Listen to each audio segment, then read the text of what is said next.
buenas tardes a todos. Bienvenidos a una conferencia más de nuestro ciclo de videoconferencias, La bioética ante los retos de la sociedad contemporánea, diseñada por la Comisión Nacional de Bioética y que tiene como propósito difundir el conocimiento bioético, propiciar intercambio de información y dar a conocer algunos temas de interés y preocupaciones centrales que giran en torno a este campo de conocimiento.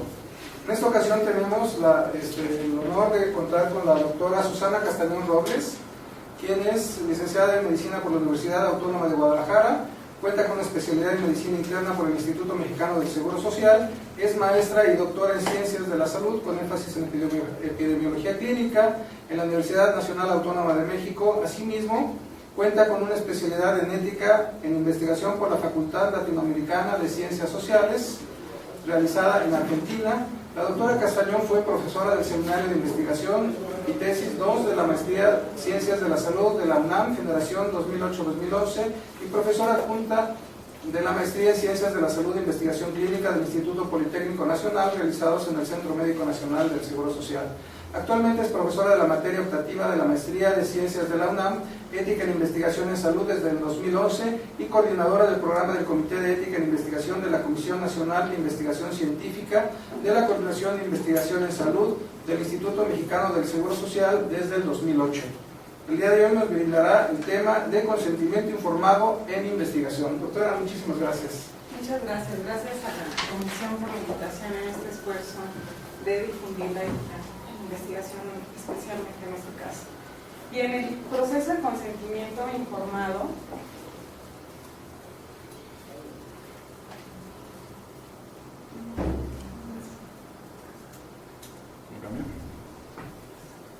en relación al consentimiento informado en investigación en salud, hemos detectado nosotros que una proporción sustancial del personal que realiza investigación en salud considera que al solicitar el consentimiento informado al potencial participante para un proyecto de investigación, se está cumpliendo con el requisito para que una investigación sea ética. Esta afirmación la sustentamos en la experiencia que tenemos en nuestro comité, en el cual realizamos alrededor de 200 proyectos por año, esto es más de 1000 proyectos en los últimos 5 años. No solamente se realiza investigación del IMSS, ya que varios de los protocolos son multicéntricos, interinstitucionales, y varios son realizados en colaboraciones con distintas universidades, tanto nacionales como internacionales.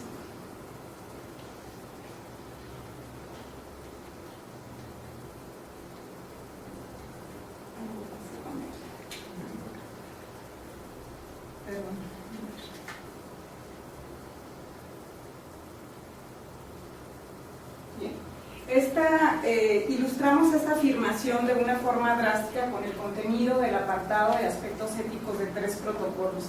Podemos ver que en 3 de ellos es el único contenido del apartado de aspectos éticos, y en los 3 de alguna forma se afirma que se va a solicitar el consentimiento informado. Con esto se da como si fuera suficiente el contenido del apartado de los aspectos éticos. Aún en el caso de apartados de aspectos éticos que son un poco más elaborados, en los cuales se refiere a la ley en materia de investigación a la cual se está haciendo referencia para determinar el riesgo de la investigación, o que se está pegando a alineamientos internacionales como la Declaración de Helsinki, la mayor proporción del contenido del apartado de aspectos éticos es la referencia que se va a solicitar el consentimiento informado. Esta tendencia, que es consistente con lo que se ha descrito en la literatura y que de hecho fue lo que hizo que el grupo de Manuel Ezequiel propusieran que además del consentimiento informado existen otros criterios que hacen una investigación ética. En un principio habían propuesto 7, posteriormente adicionaron 1, actualmente son muchos de los criterios, por lo tanto consentimiento informado es uno de los 8 criterios que hacen una investigación ética. Afirmamos que esta tendencia debe modificarse debido a que el consentimiento informado no siempre es necesario y nunca va a ser suficiente para que la investigación automáticamente sea ética. La primera parte de esta afirmación, el que no siempre es necesario, es muy fácil de resolver, ya que se encuentra referido en la Ley General de Salud en materia de investigación y que está en armonía con otras legislaciones internacionales, en donde claramente se establece que el consentimiento informado es por escrito en todos los protocolos que conlleven un riesgo mayor al mínimo, que puede ser, si en ese estudio participa población que son menores de edad y que tienen un grado aceptable de autonomía, además del consentimiento informado, debe contarse con el asentimiento de los participantes y que el consentimiento informado puede ser verbal en aquellos protocolos que impliquen un riesgo mínimo siempre y cuando no aborden aspectos sensitivos de conducta. La segunda parte de la afirmación es de que no es suficiente el consentimiento informado, no porque se tenga un consentimiento informado ya se cumplió con ese requisito ético, es muchísimo más compleja y es muy difícil de resolver. Como ustedes bien saben, el proceso de consentimiento informado se basa en el principio de respeto a las personas y este principio incorpora dos condiciones. La primera de ellas es que los individuos deben ser tratados como agentes autónomos y la segunda es que las personas con autonomía disminuida tienen derecho a una protección. Esto está establecido como desde el informe Belmont y este principio, para cumplirse estas dos condiciones éticas, exige que a los sujetos, hasta el grado que sean capaces, se les dé la oportunidad de escoger lo que les ocurrirá o no. Y esta oportunidad solo se da cuando se satisfacen estándares adecuados en estos tres aspectos del consentimiento informado, que es información, comprensión y voluntariedad, y es lo que vamos a ver a lo largo del tiempo que nos queda.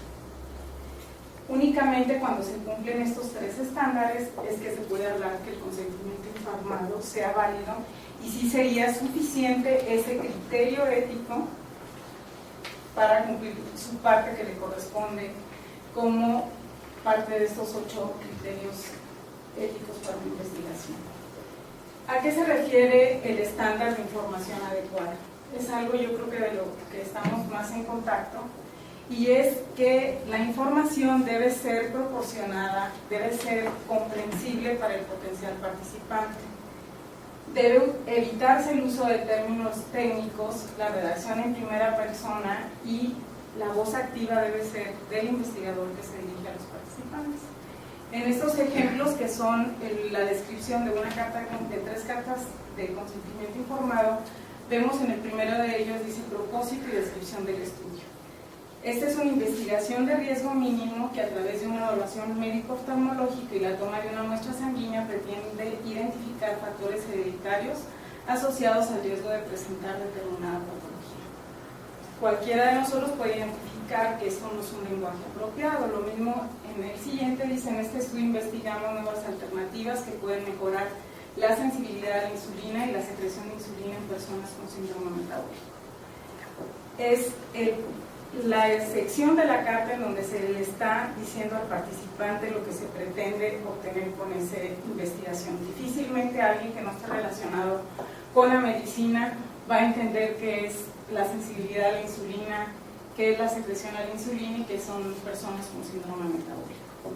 Entonces creo que estos ejemplos ilustran en espacios muy cortos lo que no es un lenguaje apropiado. Para cumplir este estándar de información también es necesario que se incluyan todos los aspectos que el sujeto necesita conocer para que pueda lograr tomar una decisión informada. Esto está descrito en la mayoría de los documentos, que son los objetivos, procedimientos, los beneficios, los riesgos, tratamientos alternativos, acceso a beneficios al final del estudio. Todo esto evidentemente depende del diseño del estudio. Si se trata de un ensayo clínico, si aplican tratamientos alternativos y accesos a beneficios al final del estudio. Si son estudios observacionales, evidentemente no aplican. Un requisito es que toda esta información, mientras más resumida se pueda brindar, es mejor. Y un requisito para ayudar a mejorar la comprensibilidad es que esta información se presente de una manera organizada. Podemos ver en el siguiente ejemplo que no sirve de nada si tratan de dar la información a los participantes cuando se lo ponen en esta forma, que está el lugar y fecha, el título. Dice: se me ha explicado que mi participación consistirá en, se brinca en el renglón, en toma de muestra sanguínea antes y después de determinado procedimiento. Inmediatamente después dice: Declaro que se me ha informado ampliamente sobre los posibles riesgos, inconvenientes, molestias y beneficios derivados de mi participación en el estudio, que son los siguientes. Separado viene equimosis en el sitio de la punción con beneficio de determinación de los productos. Es un lenguaje que no es apropiado, que está desordenado, que se brincan de un apartado a otro sin sentido, no hay conexión entre los párrafos. Si se fijan, después de aquí de la descripción de las molestias, viene en la cédula se omitirá el nombre del participante, por lo tanto es anónimo y confidencial. Digo, es un ejemplo que ilustra muy bien que no ayuda en nada en darle información que es abundante, no es tan abundante, digo, es tan solo una página, pero está muy desordenada. Entonces, mientras más desordenada la demos, es menos probable que pueda comprenderla el participante. O cualquiera de nosotros que con grados universitarios que lea esto nos cuesta trabajo y hay que regresar un poquito a volverlo a leer para tratar de entender el sentido de la continuidad de la información. Esta información, entonces, como decía, debe ser dada, incluir toda la que sea necesaria de acuerdo al diseño del estudio y presentarse en una forma ordenada hasta el final, incluyendo las secciones que apliquen para el diseño del estudio. El segundo de los requisitos para que este consentimiento sea válido es la comprensión. Evidentemente, la comprensión va a depender de la capacidad del potencial participante para entender y depende de algunas características de él, como la inteligencia, la madurez y las características propias del documento, que es el lenguaje. Decíamos que debe facilitarse presentando la información de acuerdo a las capacidades del potencial participante, ordenada y con el tiempo suficiente para que la tome en cuenta. La responsabilidad de que esta información se entienda es absolutamente del investigador. Y la responsabilidad se incrementa evidentemente de acuerdo al aumento en el riesgo del estudio. Es diferente el compromiso de tratar que entiendan el contenido o lo que le vayan a dar para solicitar un consentimiento verbal, que si es la participación de un ensayo clínico con una nueva terapia experimental. Sí, es muy, muy diferente el compromiso. Por lo tanto, no son aceptables párrafos en cartas de consentimiento. Son dos ejemplos de párrafos en las cartas de consentimiento. Fíjense, nos comprometemos a tomarle la opinión al participante si acepta una vez que le hayamos dado toda la información que necesita para que su decisión sea realmente informada y voluntaria, y empezamos un documento en el cual inmediatamente después del título del proyecto se señala, este es el inicio de la carta, se señala que es una carta de consentimiento informado, que es para participar en un protocolo de investigación, y de manera inmediata, redactado en primera persona, viene el suscrito, paciente, en su caso familiar, tutor o representante legal, con nombre tal y número de seguridad social. En pleno uso de mis facultades mentales y en ejercicio de mi capacidad, declaro lo siguiente. Me han proporcionado la información completa del estudio, la cual fue realizada en forma amplia, precisa, suficiente y en un lenguaje claro y sencillo, cuando todavía ni siquiera se le ha dado la información. Entonces, este tipo de afirmaciones que son comunes, la de abajo todavía un poquito más elaborada, en la cual dicen que de acuerdo a lo normado por la Secretaría de Salud y las normas oficiales, son párrafos que son inaceptables en una carta porque están afirmando algo que no tiene ningún sentido, ¿sí?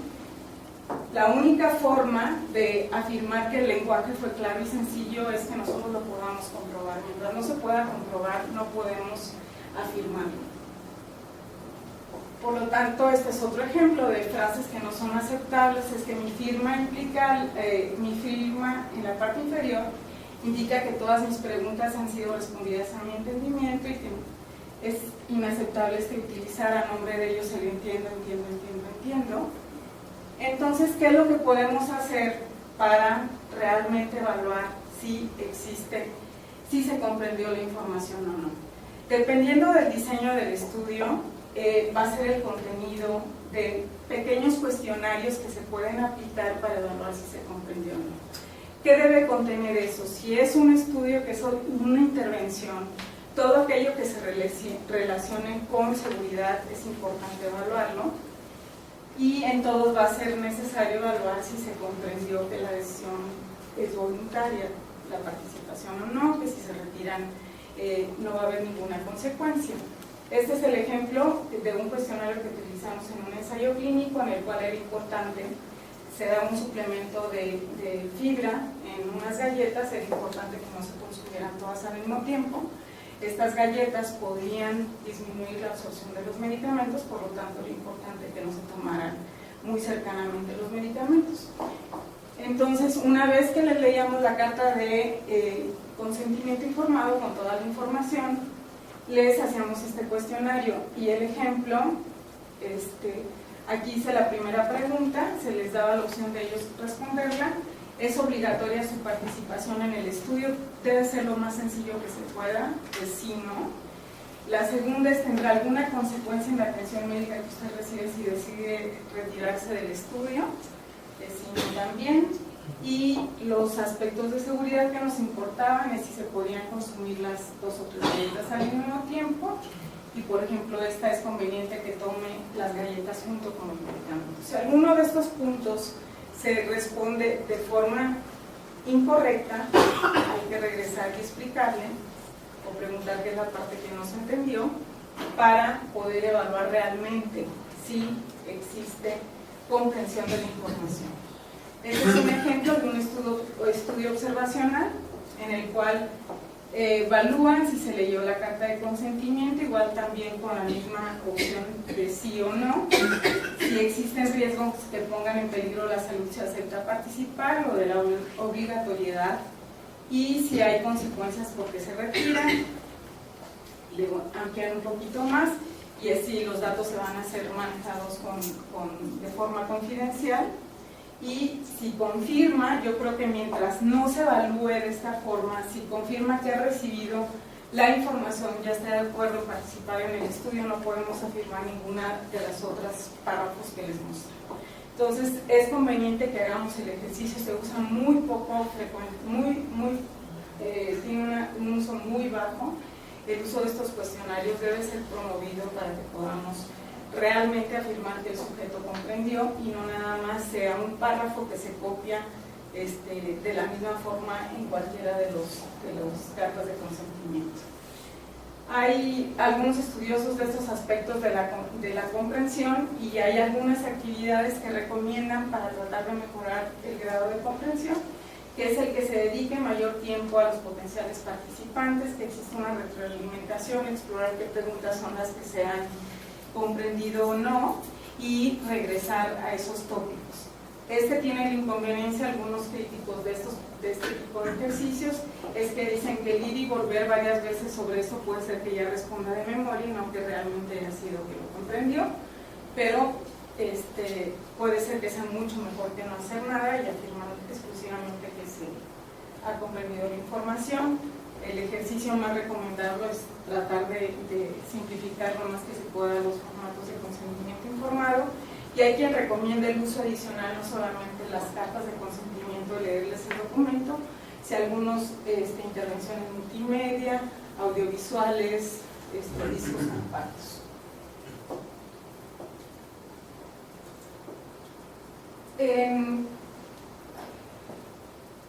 El tercero de los componentes para que el consentimiento informado sea válido es el de la voluntariedad, y es el más complejo, el que es más difícil de cumplir, porque está, para decir que el consentimiento informado sea válido, debemos estar seguros que la aceptación fue libre de cualquier forma de coerción o de influencia indebida.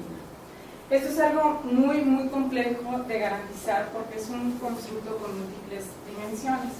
Para decir que existe la voluntariedad tenemos que garantizar que no hubo coerción, ahorita veremos la definición, o cualquier forma de influencia indebida, que vamos a ver que tiene varias dimensiones, lo cual hace muy, muy complejo garantizar que no sea incurrido en algunas de estas dos formas que disminuyen la voluntariedad del sujeto. La coerción ocurre cuando una persona de manera intencionada presenta una amenaza evidente de daño. Esto es la exageración de algún peligro en particular para lograr el consentimiento. Esto es cuando es una declarada coerción, pero veremos tanto en coerción como en influencia indebida que muchas son veladas y que muchas de verdad consideramos que no son deliberadas.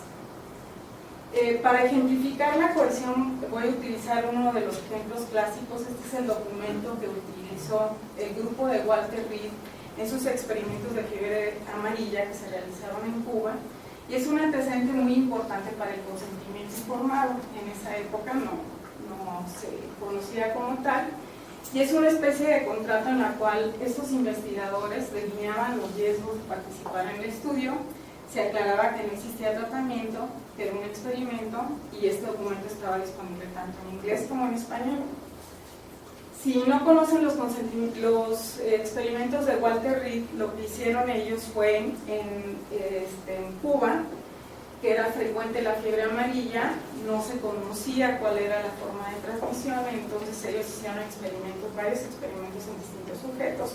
Tenían como unas chocitas, en donde en las primeras había los mosquitos, en la segunda había ropa de gente que había tenido la fomites, pues, que había tenido la fiebre amarilla, y ellos a los sujetos que aceptaban voluntariamente los exponían de manera deliberada a la fiebre amarilla. Entonces, estos, en uno de los apartados que estamos tratando de identificar la forma de coerción, es el dar la información de una manera alarmante que hace que la persona sea inducida a aceptar. Vemos que en uno de los apartados del documento que les mostraba dice: el abajo firmante comprende perfectamente que en caso de desarrollar fiebre amarilla pone en peligro su vida, pero siendo totalmente imposible evitar la enfermedad durante la estadía en la isla, el voluntario prefiere correr el riesgo de contraer la enfermedad intencionalmente, convencido de que recibirá los cuidados más prolijos y la asistencia médica más esperada. Sí, como podrán ver, es un lenguaje completamente coercitivo que está presentando la información de una manera alarmante y está diciendo que de cualquier manera se va a enfermar. Todavía más coercitivo es con decir: aunque usted la tenga, le vamos a dar la atención médica más esmerada, cuando ellos en el contrato que hacían firmar a las personas se les aclaraba que no existía un tratamiento para la enfermedad. Entonces es un ejemplo de 1900. Vemos un ejemplo de 2002. Esta es una carta de consentimiento que como tal está aprobada, fue aprobada, les decía, no solamente son evaluaciones de proyectos del Instituto Mexicano del Seguro Social, sino de otras instituciones. Esta es la carta de un protocolo ya aprobado, ya estaba ejecutándose, que vimos en la materia de investigación, por un instituto de salud. Miren la forma en que está presentado. Dice: actualmente en el instituto se está llevando a cabo un estudio con el objetivo de detectar varias enfermedades infecciosas que pueden ser causadas por microbios durante el embarazo. En personas normales esta infección produce pocos o ningún problema. Sin embargo, durante el embarazo puede ocasionar repercusiones importantes en su bebé.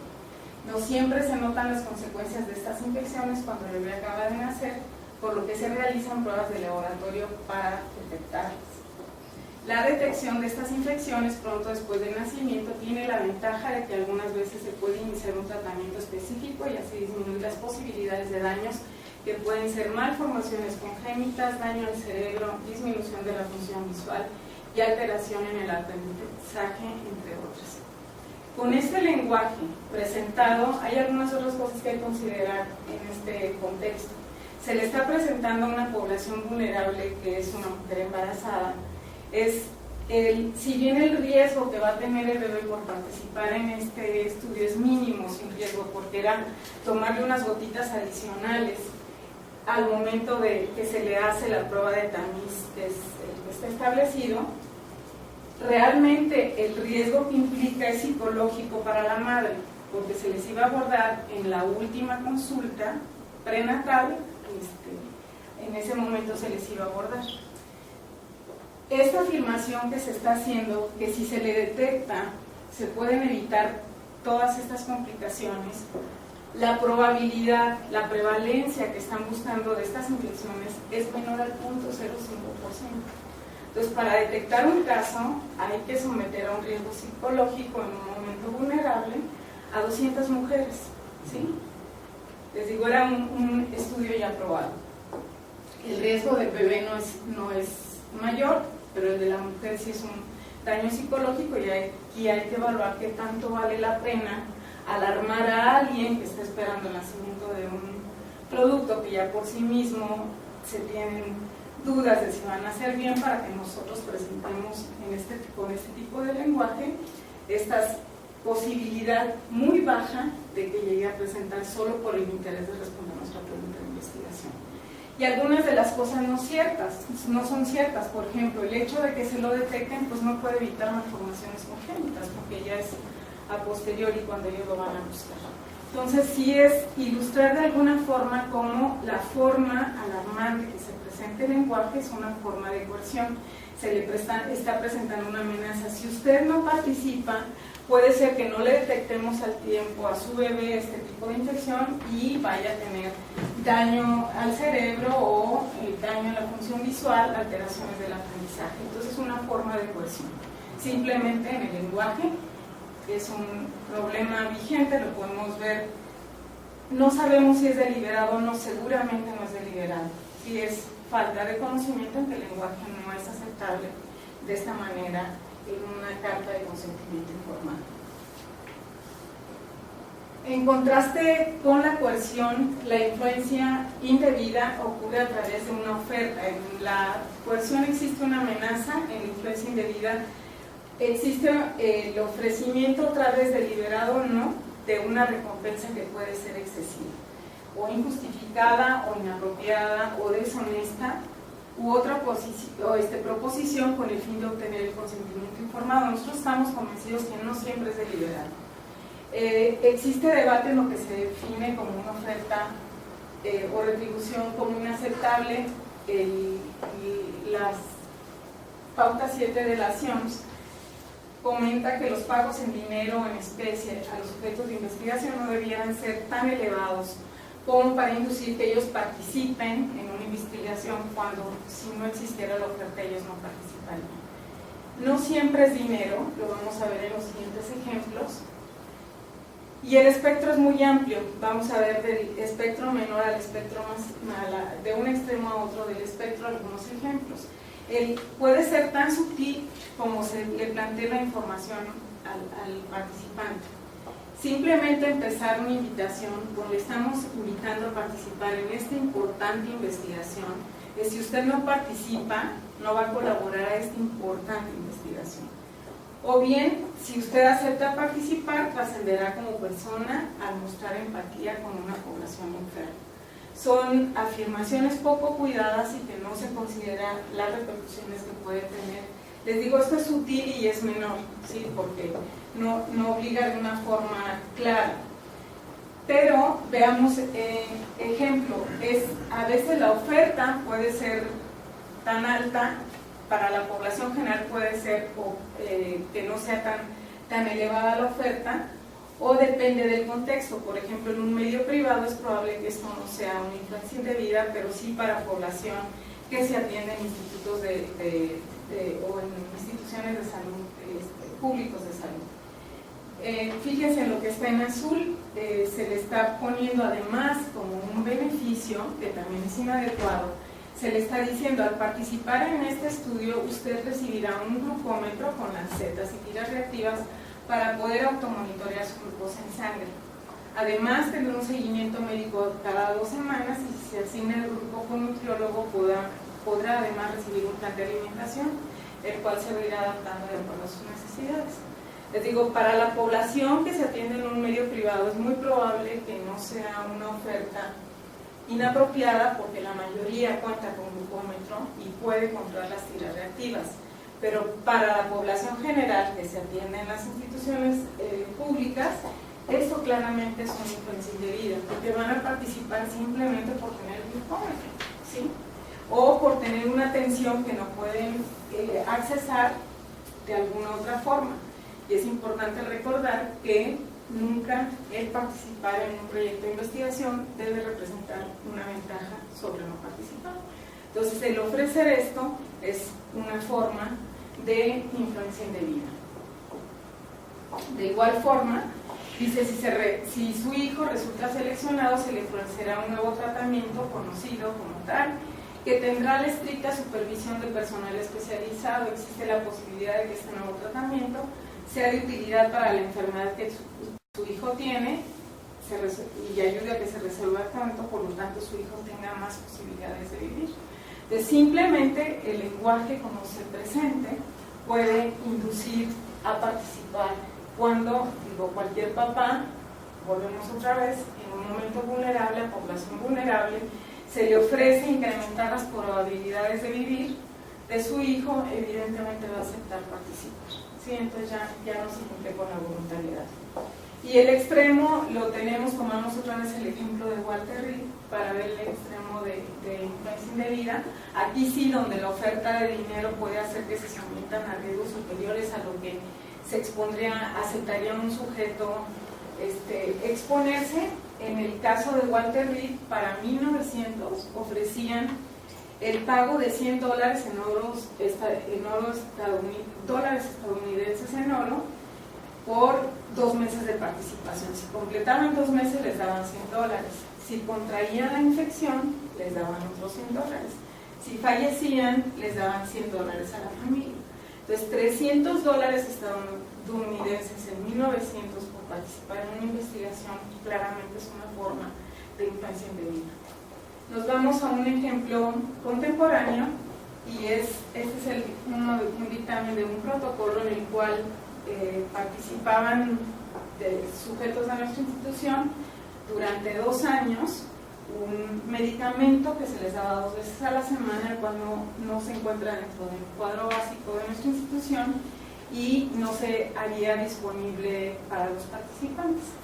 Como parte de los cuidados de los aspectos éticos, solicitamos que se garantice el acceso a los beneficios al final de las investigaciones en caso de que existan, de acuerdo a la solicitud que se establece en la Declaración de Helsinki.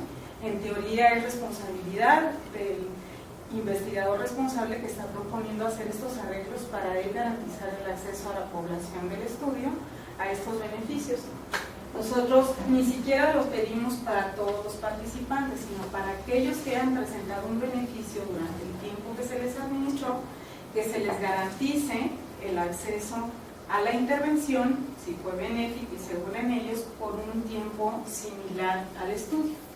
La respuesta del patrocinador y del investigador es que no podían darlo por ese tiempo, entonces ofrecían una cantidad 2 veces a la semana durante 2 años, que eran $400 por visita, lo cual claramente son $3,200 al mes, que puede ser claramente coercitivo para la población que es derechohabiente. ¿Sí? Entonces, en este caso, el dictamen fue que el estudio no puede ser aprobado, ya que no se responde a la solicitud de acceso a los beneficios al terminar el ensayo. En caso de que existieran, que era inaceptable tratar de sustituir el beneficio clínico por una compensación económica. Por lo anterior, según el principio de justicia, ya que no debiera incluirse en el estudio sujetos que no reciban los beneficios que resulten de la investigación. De manera adicional, la cantidad de dinero propuesta puede influir de manera indebida en la participación del estudio. Cualquiera va a someter a su hijo a un estudio que puede ser que le ayude para lo que él tiene, cuando además van a recibir 2 o 3 veces el equivalente al salario mínimo. ¿Sí? Entonces, claramente es una forma de influencia indebida. Este estudio no fue autorizado. Y persuasiones que ordinariamente serían aceptables pueden ser una influencia indebida si el sujeto es especialmente vulnerable. Sabemos que un gran porcentaje de nuestra población, más allá del 50%, está en niveles de pobreza, Entonces, si hacemos ofertas que podrían ser aceptables, por ejemplo, el de la atención clínica, puede ser, en ese contexto puede ser una influencia indebida. Y el ejemplo aquí es alguien que no tiene accesos a servicios de salud, puede ser debidamente influenciado para participar si lo que se le va a dar a cambio de su participación es servicios de salud. Por lo tanto, hay que tener cuidado cómo se frasea y en qué parte de la carta de consentimiento se incluye esta parte. Si ustedes lo ponen como un beneficio, que era como veíamos en el ejemplo anterior,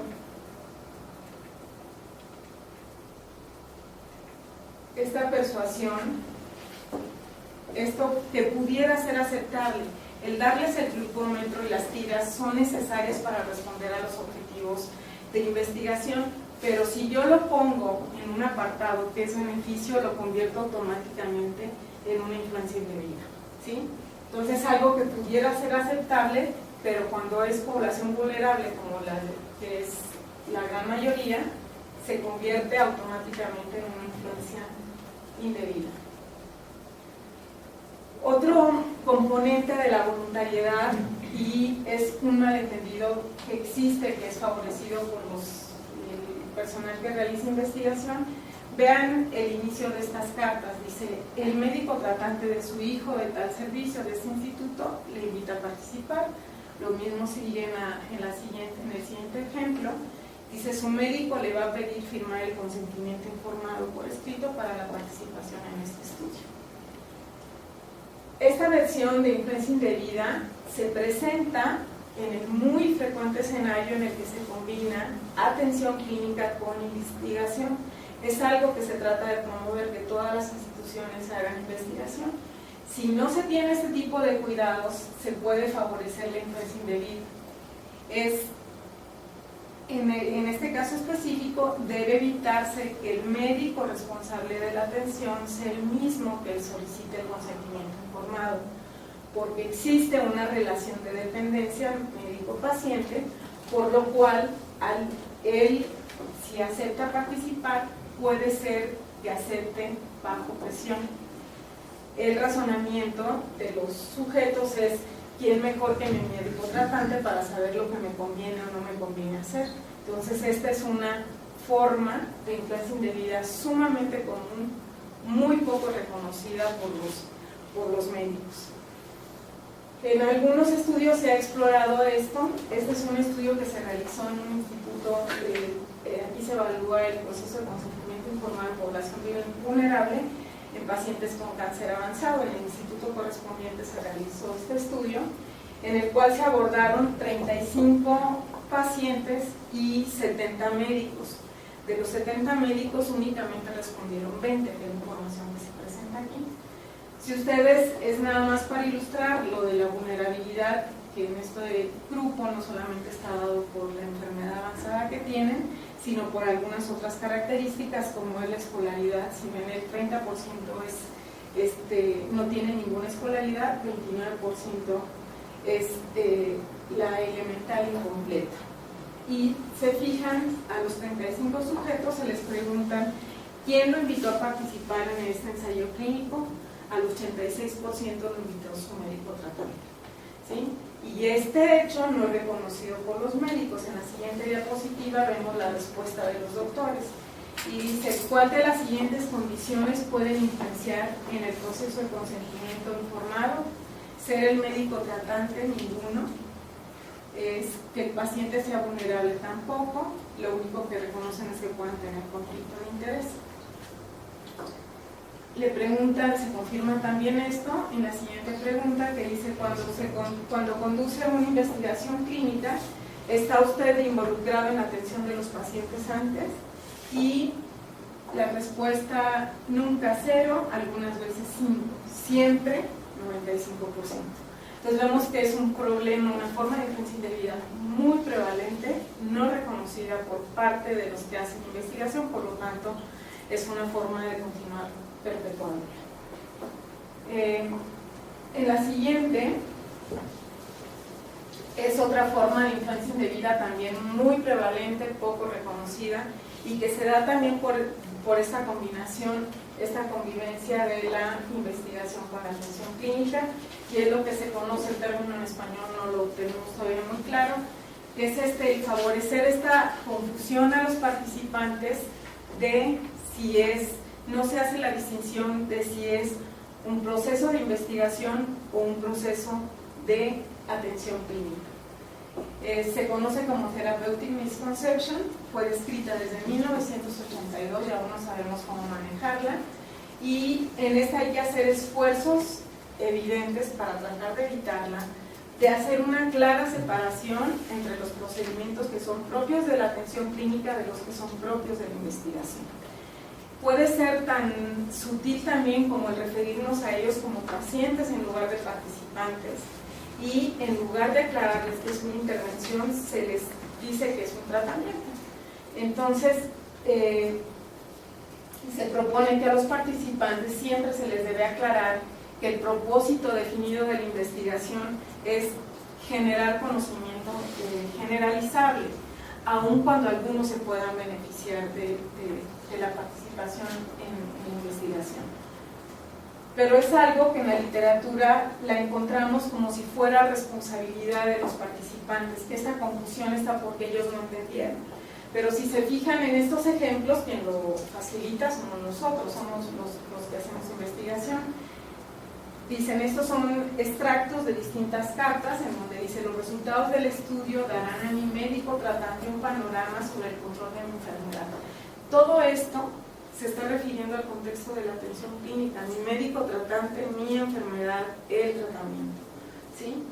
Así como si presento alguna complicación relacionada con mi enfermedad, lo cual le pudiera ayudar a mi médico a modificar mi tratamiento, además de controlar el conocimiento sobre determinada enfermedad. Entonces, si se fijan, cada uno de los apartados está favoreciendo. Esto generalmente no es deliberado, es falta de conocimiento que tenemos que tratar de evitar este tipo de manejo del lenguaje. En el siguiente lo apreciamos igual: si su hijo resulta seleccionado, se le ofrecerá un nuevo tratamiento. Si estamos ofreciendo un nuevo tratamiento, entonces no hay necesidad de realizar esa investigación si ya se puede catalogar como tratamiento. Entonces es inadecuado. A veces además se les afirma que van a recibir el beneficio del nuevo tratamiento cuando va a ser un estudio que es controlado, por lo tanto 50% de los participantes tienen la probabilidad de no recibirlo. De cualquier forma se afirma de esta manera. Entonces, dice, tendrá estricta supervisión del personal especializado, existe que este nuevo tratamiento sea de utilidad para la enfermedad que tiene su hijo y se resuelve, y por lo tanto su hijo tenga más probabilidades de vivir. Y pues un claro ejemplo real de cómo favorecemos esta confusión de los participantes. No es que ellos no lo entiendan, es que nosotros se lo estamos diciendo de una forma que no hay manera que lo interpreten de otra manera. Entonces, estas es del conjunto de las influencias indebidas que no son deliberadas. Digo, es claramente falta de conocimiento que hay que tratar de evitar todo este tipo de presentación, de ofertar una investigación de esta forma.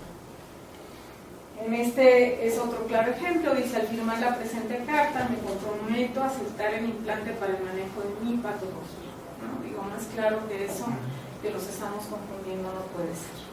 Entonces, todas estas influencias indebidas son ejemplos adicionales. Dice el beneficio, les digo, aparte, esos son como en partes de limitación, pero si además lo ponemos como parte del beneficio, estamos favoreciéndolo aún más.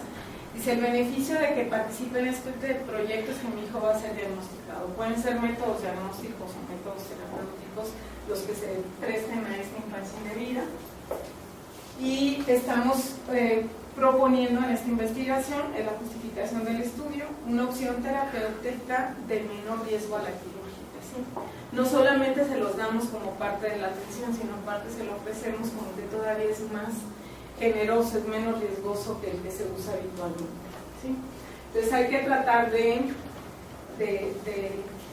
romper este ciclo vicioso en el que estamos, en que son los mismos que realizan investigación los que están favoreciendo este tipo de confusiones. ¿Qué tan común es? Fíjense, en este mismo estudio que estábamos evaluando, una de las preguntas era dice que para qué firmaron, si sabe por qué razón se le pidió que firmara el consentimiento informado. Vean la proporción de personas, la mitad considera que es para que puedan accesar un tratamiento gratuito, pero es lo que nosotros les permitimos, no lo que ellos percibieron. Y una 20 y tantos % dicen que es porque es un nuevo tratamiento y que puede tener efectos adversos. En la siguiente pregunta, muy importante para ver cómo perciben ellos la forma en que les estamos transmitiendo la invitación, dice, ¿por qué decidió usted a participar? 86% porque el tratamiento me va a ayudar. Si ya existe la certeza, entonces ¿para qué se realiza el estudio? ¿Sí? Se les transmite que es un estudio que está en prueba, se va a ver si funciona, obviamente dependiendo del grado, del nivel de la fase del ensayo, y además que puede ser que no sea seguro, que puede ser que tenga eventos adversos, ¿no? Esa no es la percepción que les queda a ellos, sino el que en el 86% dice el tratamiento me va a ayudar porque voy a mejorar en otro 86%, porque no tengo dinero para comprar otro tipo de tratamiento 60%, 71% porque el doctor me lo pide y él sabe lo que es bueno para mí, ¿sí? Entonces esto ilustra muy bien la frecuencia de este tipo de influencia indebida, que mientras no estemos conscientes de que existe y no hagamos algo para tratar de evitarla, va a continuar. Y fíjense, por último, el 60% aceptó participar porque el tratamiento es gratuito, ¿sí? Pero es no lo que ellos perciben de manera errónea. Vimos en base a los ejemplos que es posiblemente no deliberado, pero es una forma que claramente se ve que no quienes los están invitando a participar.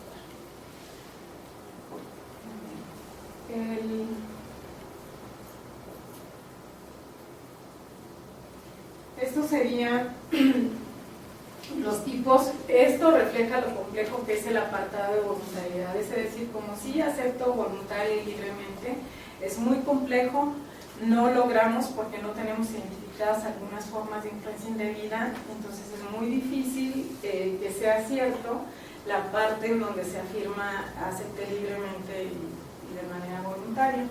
Entonces la única forma de nosotros afirmar que el consentimiento informado que se obtuvo fue válido es cuando se cumplieron los 3 estándares. Fue un lenguaje que fue adecuado, que fue apropiado, que se le presentó de manera ordenada, se le dio tiempo para que lo considerara, que se evaluó la comprensión de una manera objetiva y que se evitó cualquier manera de influencia indebida, deliberada o no.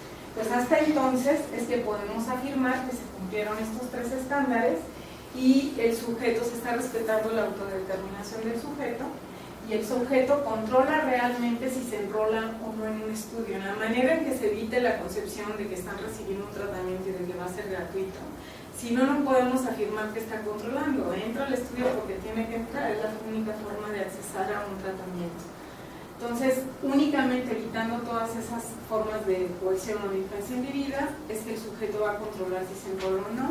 Participa solo cuando la investigación es consistente con sus valores, intereses y preferencias, esté informado de todos los aspectos relevantes, entiende la información y podemos afirmar entonces que toma una decisión razonada y voluntaria si es que evitamos todo lo que hay que evitar, ¿sí? La segunda convicción ética del respeto por de la autonomía de las personas era, mencionábamos, que las personas con autonomía disminuida tienen derecho a protección. Y esto puede ser en sujetos en los cuales puede ser que esta autonomía disminuida esté de esta forma, que esté alterada de forma transitoria o permanente.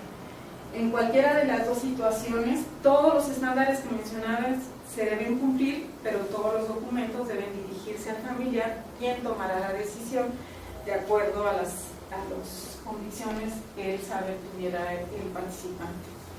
En el caso de que se trate de una autonomía disminuida de forma transitoria, en el momento en que aplique para el estudio, que sea un estudio de seguimiento, en el momento en que el sujeto sea capaz de consentir, se tendrá que solicitar su consentimiento para continuar participando en la fase de seguimiento del estudio y tendrá que respetarse lo que decida el participante. Si él dice que no quiere continuar la participación, habrá participado lo que su familia autorizó, y en el caso de que él decida que no participa, hasta ese momento se tomará en cuenta su participación.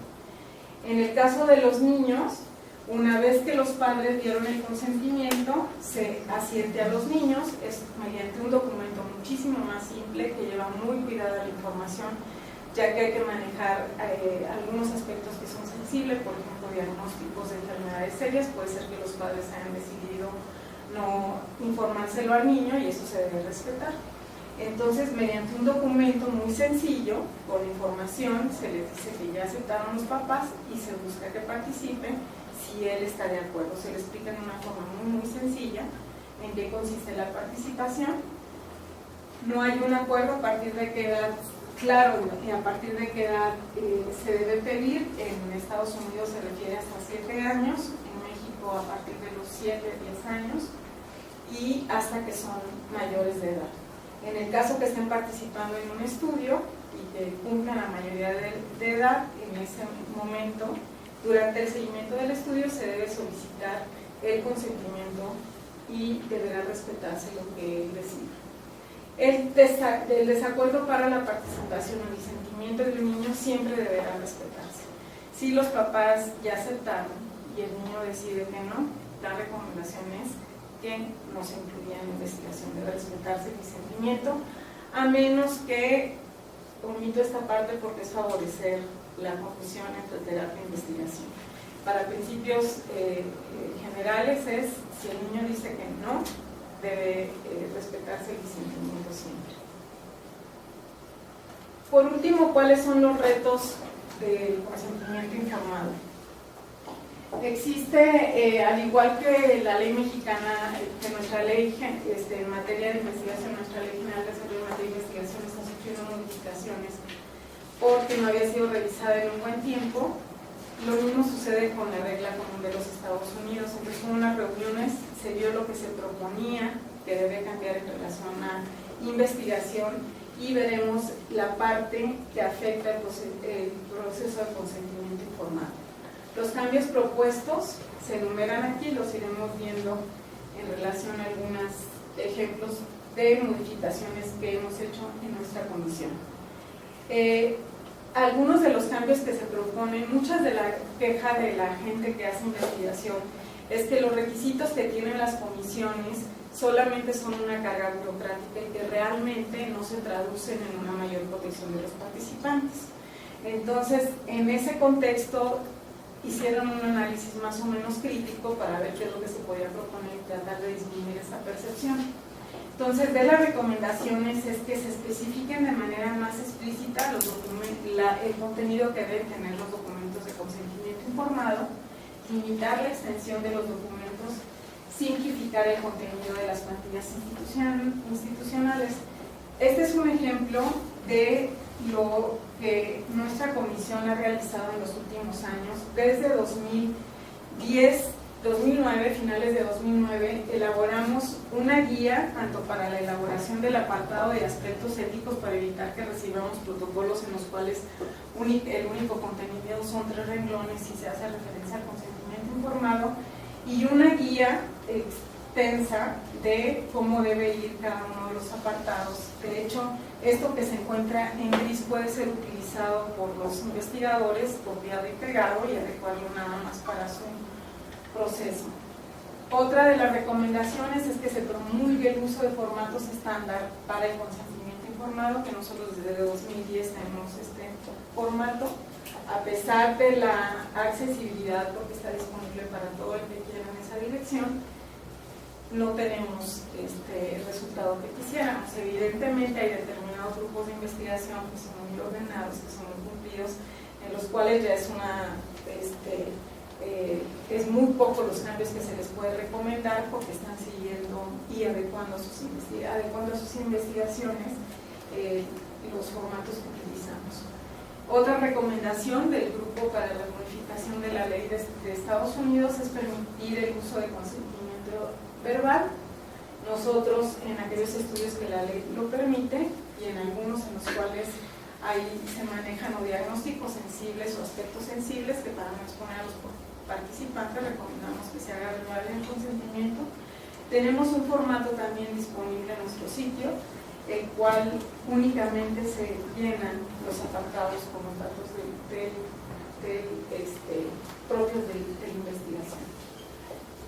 Entonces consideramos que esta recomendación que se hace en Estados Unidos, que hay que hacerla, nosotros tenemos incorporado esto desde 2009. A pesar de eso seguimos teniendo los problemas, entonces no pareciera ser una solución. Nosotros creemos que hay que seguir haciendo esfuerzos como los de la bioética para reconocer que la ética en investigación no es intuitiva, ¿sí? Que es necesario tener un adiestramiento formal, por lo que debe ser incorporada a la currícula, debe ser una materia obligatoria de todos aquellos los que están en formación para realizar investigación. Y que debiéramos hacer esfuerzos adicionales para que los que ya realizan investigación se entrenen en ética en investigación. Nosotros tenemos disponible desde hace 3 años un curso en línea de ética en investigación, el City Program, en el cual ya tenemos más de 1.400 personas que han tomado el curso, pero desafortunadamente solamente como 20 son investigadores de tiempo completo. Los demás son estudiantes o algo así. Entonces debe existir la forma en que tratemos de que se incorpore de una forma que se convenzan de que hay que introducir. Entonces, únicamente con la incorporación de la ética al quehacer cotidiano podremos alcanzar los objetivos que la misma Guía Nacional para la Integración y el Funcionamiento de los Comités de Ética en Investigación marca. Los problemas que hay que resolver tristemente son los mismos que han sido siempre, ¿no? La exención, la comprensión, todo. Entonces, al hacer este esfuerzo por incorporar la ética en investigación, podríamos hacer menos vigente esta afirmación que hace del mismo grupo del doctor Reed para fiebre amarilla, Aristides Agamos, que formó a los investigadores en Cuba, y es que el hecho de solicitar un consentimiento informal disminuye nuestra responsabilidad moral, lo cual no es cierto, ¿sí?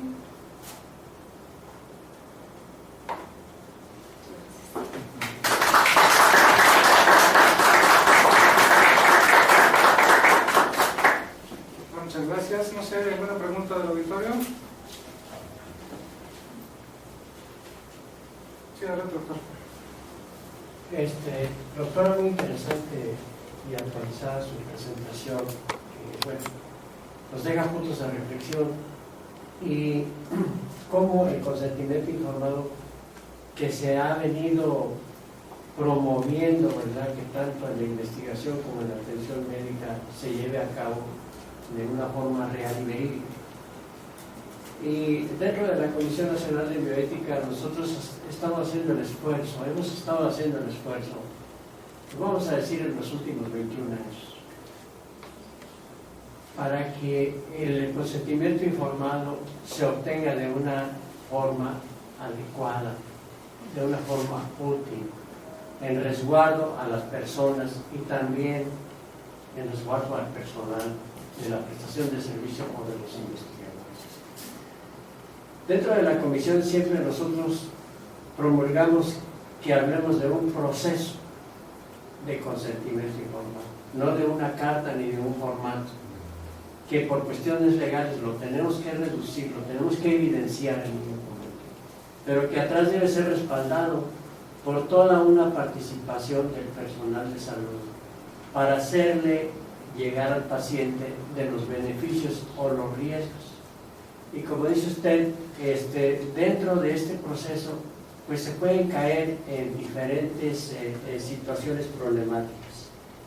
Por ejemplo, vamos a decir que un investigador pues puede realizar algunas situaciones de coerción o de insistencia para que las personas acepten involucrarse o participar en una investigación, que puede ser por diferentes razones.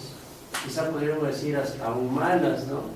Por ejemplo, el interés de un investigador por realizar un estudio, una experimentación, pues en cierto momento le llegue hasta insistir en el paciente, hasta haciendo alusión a mayores beneficios de los que él pudiera pensar que realmente se pudieran obtener. Que también implica la situación de intereses económicos, ¿verdad? Que le ofrecen al investigador, si fuera el caso de un protocolo patrocinado por alguna empresa, alguna otra institución. Entonces también vamos a decir, el interés económico no muchas veces lleva a la insistencia, vamos a decir, quizá no de mala fe, pero sí en la idea de poder reclutar mayor número de gente. O de los investigadores mismos, que por ejemplo tienen que cumplir, vamos a decir, con una meta de participación o de propuesta de protocolos y vamos a decir para su acervo individual, y también nos lleva de alguna forma pues podríamos decir, ir más allá, exagerar de los beneficios y dejar los riesgos casi en el olvido. Entonces, sí recordemos que el consentimiento informado es un instrumento más para hacer válida la autonomía de los pacientes. Doctora, le agradecemos mucho. Gracias. Puntualizaría un poquito más en lo que usted decía, que se me hizo falta hacer énfasis en esto realmente que se trata de un proceso, no de un documento. Y en la guía esta que tenemos, nosotros pedimos que en el apartado de aspectos éticos se precisen muy bien quién es quien lo va a solicitar, en qué lugar, en qué momento, especialmente cuando es población vulnerable, en que se va a solicitar el consentimiento informado. Y en un primer paso puede ser que no lo identifiquen y ellos pongan que va a ser el médico tratante, entonces cuando se les hace la recomendación de modificación, se les indica, a veces invitamos a que revisen el informe o que reflexionen sobre determinadas situaciones con poco éxito, entonces ya les hacemos la señalización que deberá evitarse cualquier influencia indebida si el médico tratante como que seleccionar a alguien más para que sea el que solicite el consentimiento informado. Coincidiría con usted en que en algunas de las incursiones en este tipo de influencias indebidas son involuntarias.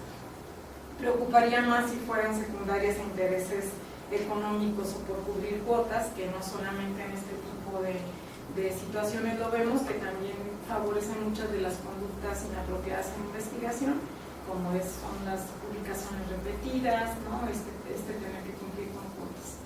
Pero sí es un esfuerzo conjunto y parece que por mucho más tiempo nos va a llevar para tratar de lograr consentimientos informados válidos. Bueno, pregunta así, doctora.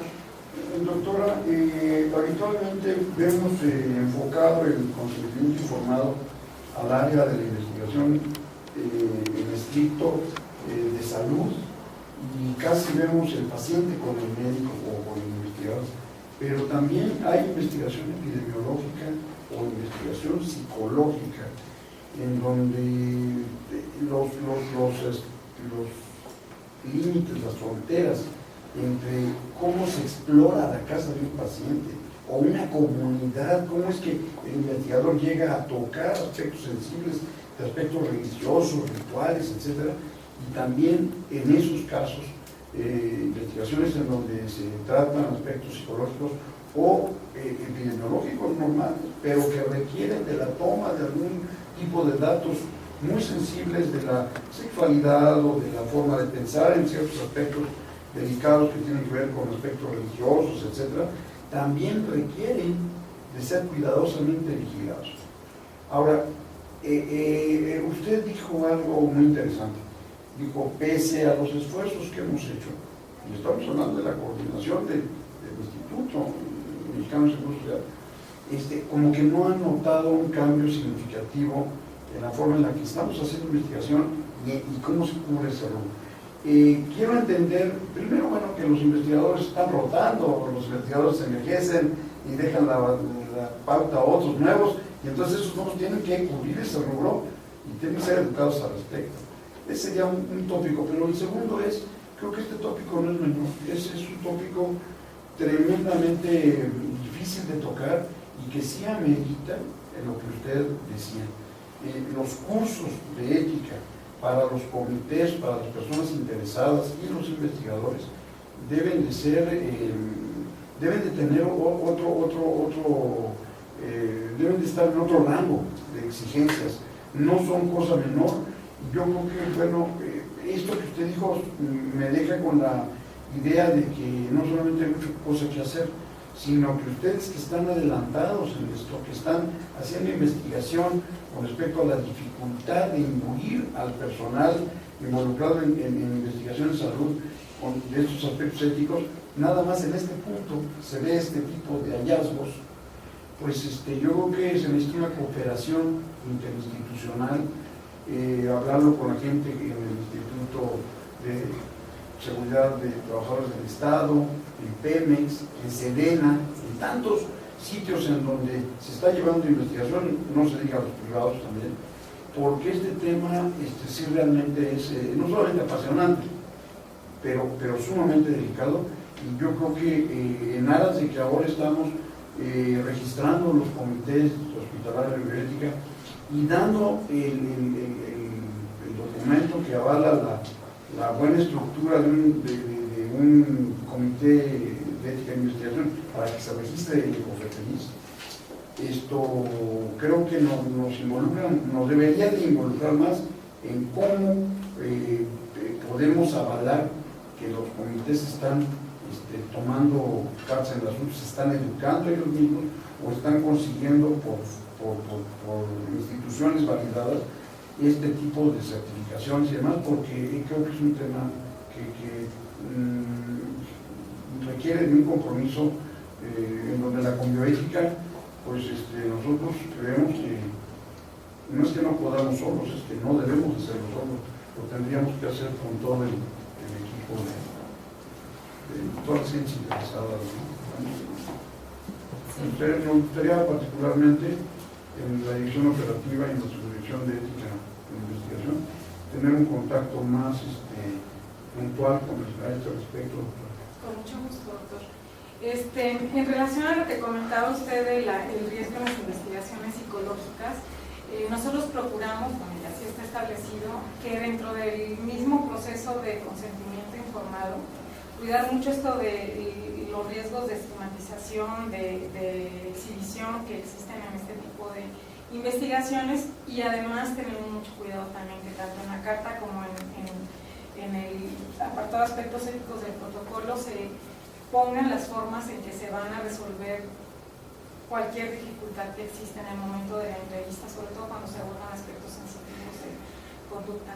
Algo muy interesante que usted menciona, y hay un antecedente de, yo creo que es 2009-2010, una publicación en el New England de una situación que ilustra mucho las faltas que se pueden cometer en este tipo de investigación, que es lo que pasó con la tribu de Havasupai. Para no extenderme, les recomiendo leer el artículo, está publicado en New England, y a todo lo que se expuso a una comunidad cuando no correspondía a lo que se solicitó en el consentimiento informado original, que era responder una pregunta de investigación de interés para una tribu, que es una población vulnerable. Terminó compartiéndose con tu investigador, pudieron, y tuvo una demanda a la Universidad de Arizona por todo lo que se publicó relacionado con los resultados que encontraron, y terminaron en un acuerdo fuera de corte de $700,000 aproximadamente. Pero es un ejemplo muy característico de lo que puede suceder cuando no se pega a lo que se solicita en el consentimiento, y más en estudios genéticos y en el compartir muestras. Vi que ya está en la página de la Conbioética la opinión que tienen sobre la modificación de la declaración de Helsinki, de la nueva versión, y desafortunadamente no se ponen más exigentes con compartir muestras o la información o la protección de los datos. No se modifica lo que ya está en los datos relacionados con los biobancos. Doctor, gracias doctor, nos preguntan de Aguascalientes que si hay posibilidad de que personal que no sea del Seguro Social tome el curso en línea que mencionó. Anteriormente lo teníamos, pero la licencia, en la renovación de la licencia, nos da un apartadito que hay que se compromete uno que solo sea del instituto. Sí, pero si pertenece a algún comité o alguna colaboración de la institución, con el instituto que colabore o sea alumno, pudiera ser que pudiera accesarlo, pero en principio solamente es un requisito de la licencia que se compromete a sea personal de la institución. Ok, bueno, doctora, muchísimas gracias. En nombre del doctor de Chávez, presidente del Consejo de la Comisión Nacional de Bioética, le agradecemos mucho su participación y muy gentil, muy interesante, muy enriquecedora su plática. Gracias a todos. Gracias.